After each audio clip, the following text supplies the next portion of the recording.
And most importantly, as she drifted into that lovely state akin to sleep, she didn't just vaguely visualize the apartment. No, she felt herself living within its walls. In her imagination, she walked its rooms, not as a hopeful visitor, but as its confident resident. She arranged her own furniture. She felt the textures of the fabrics. She smelled the aroma of coffee brewing in her kitchen.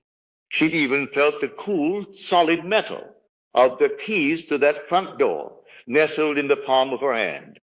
She offered no petitions to any external power.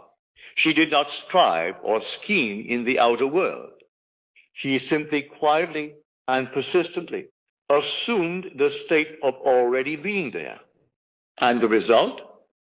Within a remarkably brief period, through a bridge of incidents she could never have consciously devised, the apartment became hers. The current tenant had an unforeseen need to relocate.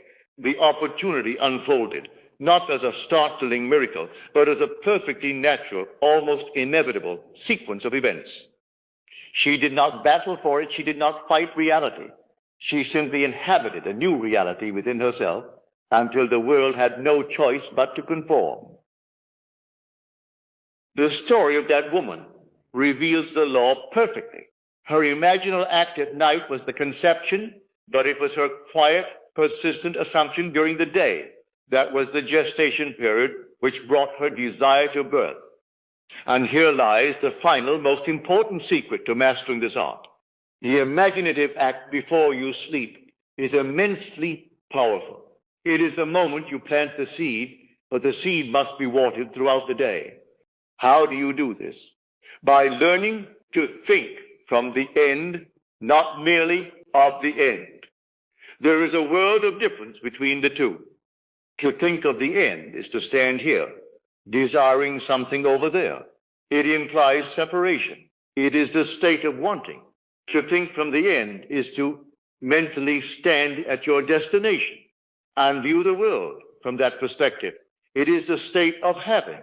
It is the state of being. Throughout your day, you must consciously practice this. Ask yourself frequently, if my desire were already a fact, what would my inner attitude be right now?